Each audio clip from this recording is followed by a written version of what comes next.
Nous allons maintenant continuer notre apprentissage des structures cellulaires pour la cellule végétale. Donc, on revient sur certaines structures. Peut-être qu'on voit un peu mieux sur cette photo-là parce que c'est grossi environ 400 fois. Donc, en passant, ce sont des cellules d'oignon. Donc, la paroi encore ou membrane cellulosique, on a vu le rôle dans la vidéo précédente. Donc, ça entoure, ça protège la cellule et c'est un élément de structure de la plante. Ensuite, c'est la fameuse vacuole. Vous voyez encore une fois, elle prend beaucoup d'espace dans la cellule végétale.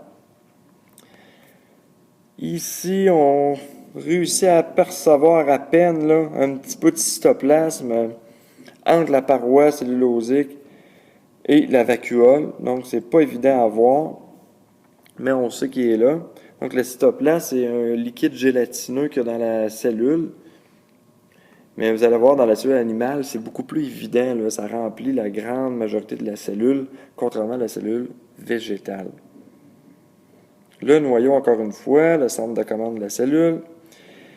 Dans votre livre, vous allez remarquer qu'il y a des chloroplastes. Ici, étant donné que ce sont des cellules d'oignon, l'oignon, c'est dans la terre, c'est un bulbe qu'on appelle.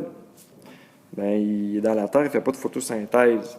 Donc, les chloroplastes contiennent une molécule qui est verte, qui s'appelle la chlorophylle, qui permet aux plantes de faire leur nourriture, c'est-à-dire du sucre. Mais là, évidemment, l'oignon est dans la terre, il n'y a pas besoin de chloroplaste, donc c'est pour ça qu'il n'y en a pas. D'un autre côté aussi, dans votre livre, une autre structure qu'on voit, c'est la mitochondrie. Donc, les mitochondries, en fait, il y en a beaucoup dans une cellule, mais c'est très petit. Ça prend des microscopes beaucoup plus puissants que ce qu'on a dans l'Atlas pour être capable de les voir convenablement. Donc, c'est pour ça qu'on ne les voit pas ici. Les mitochondries, c'est les centrales énergétiques des cellules, donc produisent de l'énergie pour la survie de la cellule. Là, je vous ai mis une petite image, là, vraiment un dessin pour vous montrer la membrane qui est presque impossible à voir là, au microscope. Okay, des cellules végétales. C'est une autre membrane qu'on appelle souvent la membrane cellulaire, c'est le terme qu'ils utilisent dans votre livre. Parfois, c'est la membrane plasmique, comme il est écrit sur ce dessin-là. Et parfois aussi membrane cytoplasmique. Donc, c'est 3 synonymes, là, c'est pour ça que je les ai écrits en bas. Donc, c'est une membrane qu'on voit à peine, encore une fois, à cause de la vacuole qui prend beaucoup de place.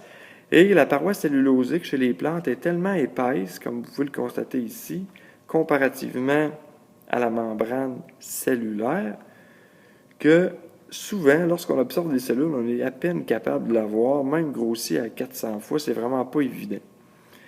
Donc, je voulais vous montrer ce dessin-là pour vous dire qu'elle existe, mais qu'au microscope, c'est vraiment pas évident de l'apercevoir.